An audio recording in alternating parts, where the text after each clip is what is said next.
Hey everyone, I hope you're all doing great, following the 3 H's of the channel, and all that great stuff. And in this video, it's about to get really weird, and creepy, and scary, obviously, but weird. So, if that sounds like something you'd like, definitely pull up a stump with me, and let's jump into it. Thank you for watching.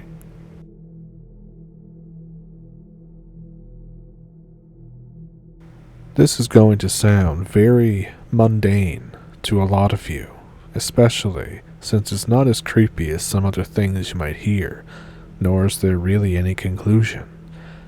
It was a few years back. I was 23 at the time, so I would say around 2012 or so. I live in Brazil, and my dad owns a ranch near the Paraná River with almost no one around. So me and some friends that I met at college decided to go there and fish.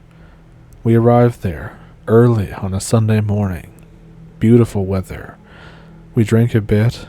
We all share a joint in the morning, and then we start fishing. This fishing goes well into the night. It's near midnight now, when the weather starts getting cold out of nowhere, like unbelievably cold. Now, understand that this was during the summer in Brazil. A cold like this is completely unexpected, totally unheard of. Me and my two other friends are sitting by the lake. Our lines are cast out, and we're waiting for more bites. Out in the distance, we start hearing voices. I think it's maybe some other friends that are looking for me back at the house. Nothing special. But then the voices seem to change direction. They seem to be getting louder. Some of them start laughing. The voices keep getting louder and then far off and changing directions. It makes no sense. I was thinking that I was the only one hearing this, that I was going crazy or something. When I look over to my buddy, the dude is shaking like a tree branch. I whisper to him, "You hear this?" Suddenly, the laughter gets really loud, as if it's right on top of us, but there's nobody around. It's totally disembodied.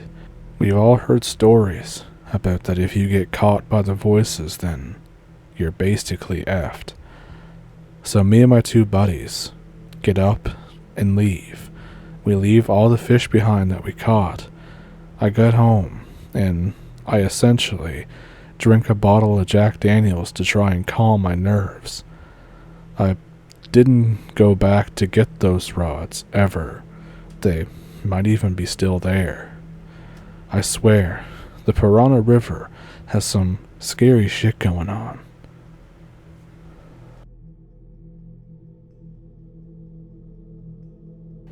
So this happened when I was working at some really crappy fast food place off the highway in Connecticut.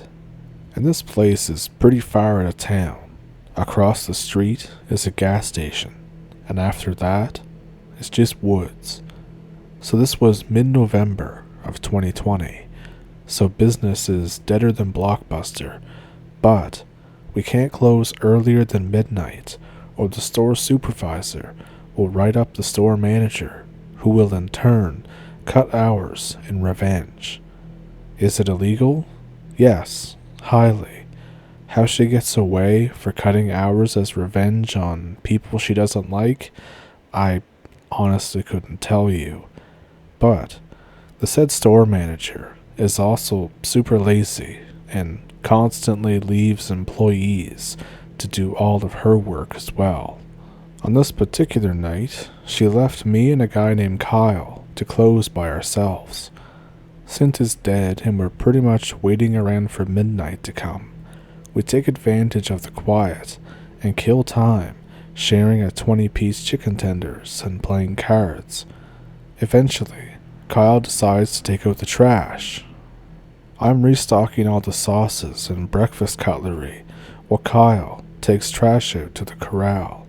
The corral, for the uninitiated, is a closed-off area where the main trash dumpster is kept. It's not locked and has no reason to have this front gate, as a person can slide through the sides very easily. I'm doing my stuff when Kyle comes barreling to the storefront. He's banging on the windows, begging to be let in. Later, I found out the dumbass locked himself out of the place somehow. When I let him in, he's out of breath, running and screaming, telling me to hide in the crew room because he's not sure if he was followed. I give him some time to calm down. He tells me that some massive, tall, smelly homeless person was dumpster diving. The sight startled him enough to make him run. I tell him to just calm down and that I'll go out there and try and talk him into leaving. I take a flashlight with me and I take a knife out of my backpack as protection. I also take a screwdriver from the toolkit the maintenance man had. I approach the corral where the front door is wide open, and I can definitely hear it. Somebody is in there. I yell, "Hey," to whoever. They suddenly rise out of the dumpster. With the flashlight, I manage to make out not a person, but some big, hairy creature with a flat nose, a thick brow, a real ugly one. Like Kyle, there was something about this that made me want to run, and I'm not usually the fearful type. I called the cops as soon as I could.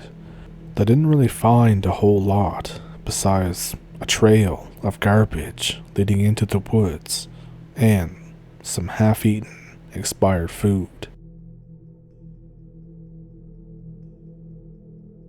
This is my own encounter with what I can only call the entities. I was around 14. It was August the 8th, 2003. I was living in a 400 square foot tin cabin in the middle of 130 acres of rolling desert hills, filled with the occasional pasturing cow.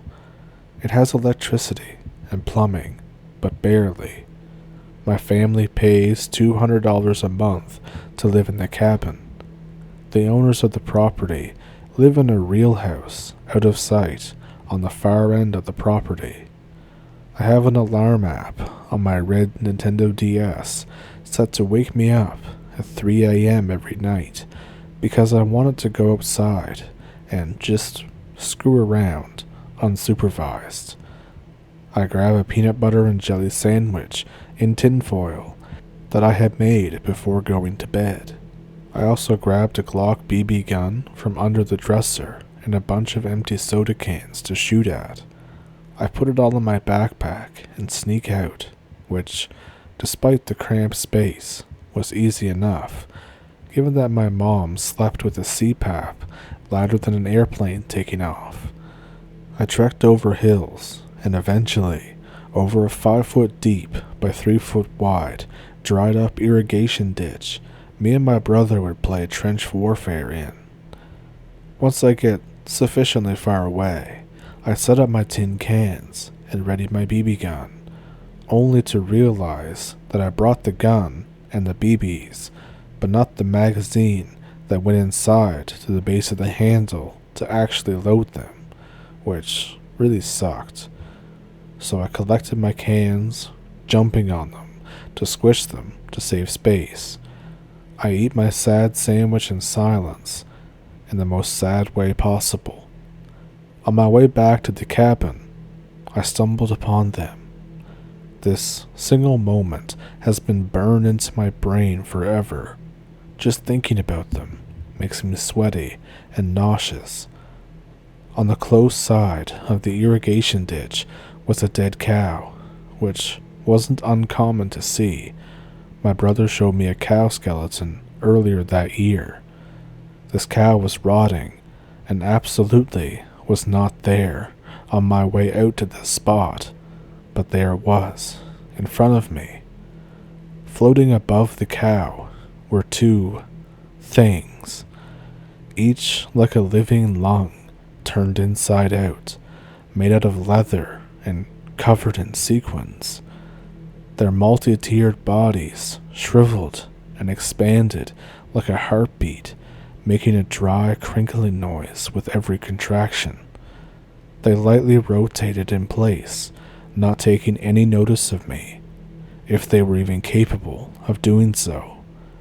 I don't have the sense to be stricken with fear. After seeing these things, I immediately full-on sprint past them and back home. I immediately vomit on the porch and hide in the living room. The nightmares I have about it last for the next couple of years after this. I have no idea what I saw, but I wish I didn't.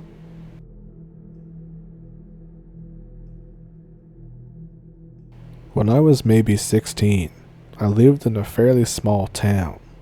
Me and my girlfriend had met up in a heavily wooded area. It was like a park near my old elementary school to hang out and smoke at 2 or 3 in the morning. And after we'd been shooting the shit for a while, we were getting ready to go.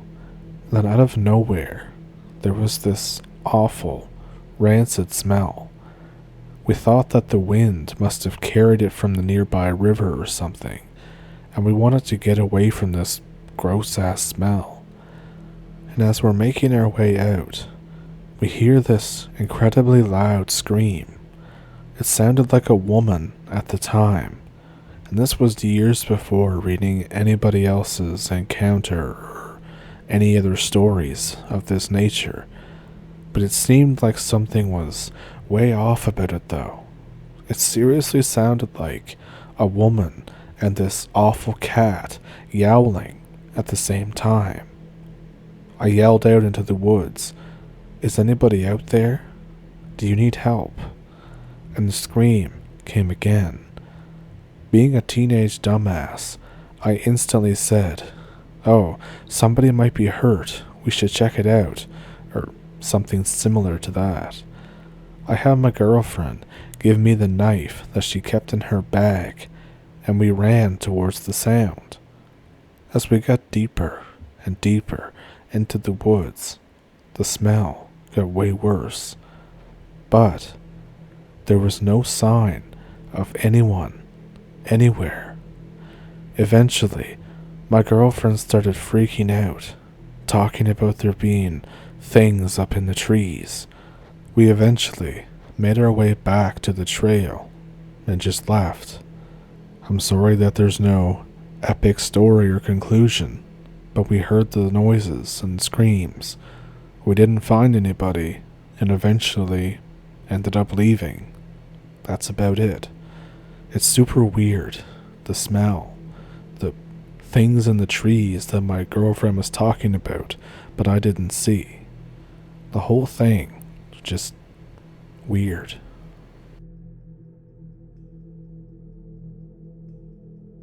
This is something that I've only shared with my brothers and a few close friends. This was the single most terrifying experience of my entire life. This is mostly because I can't rationalize what I saw, and I don't think I'll ever be able to. I was just a kid. I was sharing a room with my older brother at the time. Our beds are parallel on opposite sides of the room. At some point in the night, I wake up for some reason. It's very late, way past bedtime. I notice that the neighbor's motion-activated light is on. It's dead quiet, there's no crickets, and the house isn't even creaking.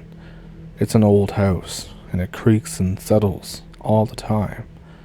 I have an uneasy feeling in my gut, and a looming sense of dread.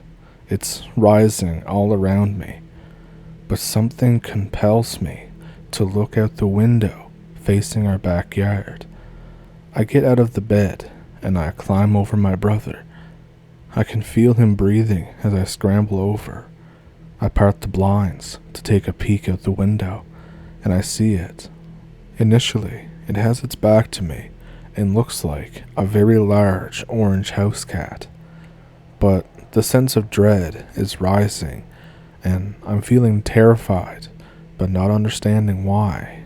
As if on some kind of cue, the cat thing turns its head and looks directly at me in the upper window. I try to scream, but nothing comes out. Its face looks almost human, but has colorations similar to a mandrill. Its eyes are pitch black pits with no shine or sparkle. It stares at me for a while, and I just stare back. This creature opens its mouth obscenely wide, as if it were roaring or meowing really loud, but there's no sound.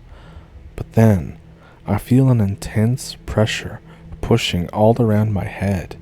It feels like it's pulsating. Dread and fear reach an unbearable level. I cover my ears because it feels like I can hear it, despite no sound at all. I can feel the malice radiating from this creature. It did not want to be seen. It closes its mouth and just glares at me as everything starts to go black. I wake up in my own bed as if nothing happened. I'm still terrified, but I think nothing of it until my brother asks why I was in his bed last night. I was too scared at the time to share with him what I saw in our backyard while we slept.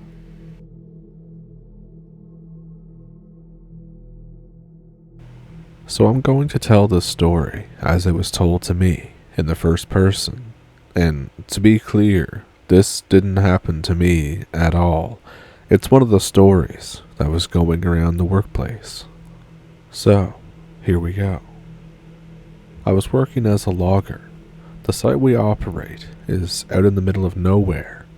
Everyone drives there except one guy that is paid to live on the site. He's only there to make sure stuff doesn't get stolen. It's obviously not a common occurrence out in the middle of nowhere, but that's just how it is. But one day, equipment starts going missing. Initially, it's small things like axes, rope, spray paint. Nothing really worth stealing. There's a few poles with motion detectors and floodlights on top. They light up the on-site guy's hut pretty well when they're triggered. I say hut, but that's just what we call it. It's basically a cabin. Now the guy that's living there says that he hasn't seen anything. He hasn't been woken up by them, nor seen them go off, or heard really much of anything. Eventually, stuff starts to get damaged at some point in the night. Everyone is getting blamed by the site manager for not looking after their equipment. We all swear that the condition things are found in the morning isn't how we left them. The only thing that we can find out of the ordinary is these tracks. The camp is just covered in messy circles, always with a thick, sketchy-looking groove next to them. It took us a while to notice it because the place is always covered in machine tracks, footprints, and grooves. Eventually, people start blaming the guy that lives on the site. He's a bit of a moron though, and I doubt that he has the ability to pull off stealing anything for that matter. Of course, he's adamant that it's not him. He hasn't done anything wrong. He says that he doesn't hear anything at night now, other than branches brushing against the side of his cabin. Everyone looks at him a little bit perplexed. There's not a single tree anywhere near this guy's cabin. He doesn't really have the capacity for lateral thinking and just assumes it's the wind then. I'm not so sure, so I take a look around the cabin. There's a really deep groove all the way around this thing, and a shallow, thinner one next to it. It's not a gutter or anything. It's like those tracks that we found before, but as if they've been walked over hundreds of times.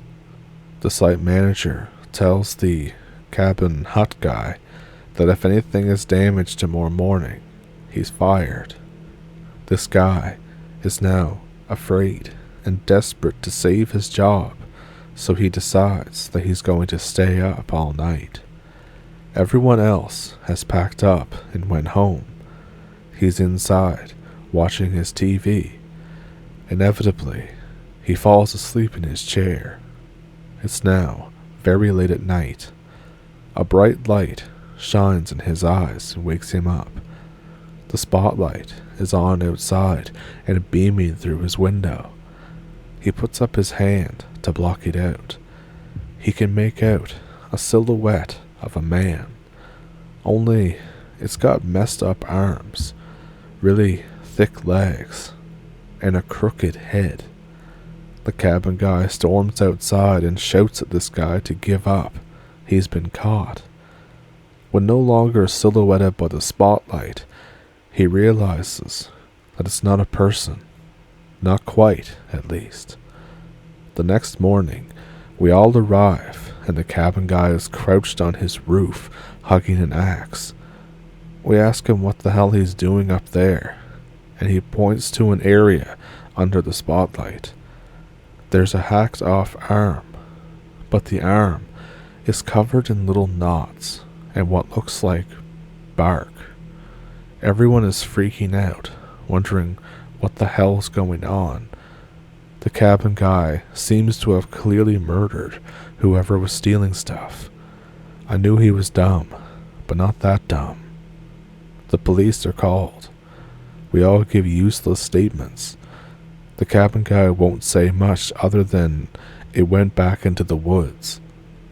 There's no blood or anything to follow, but there's a track like before.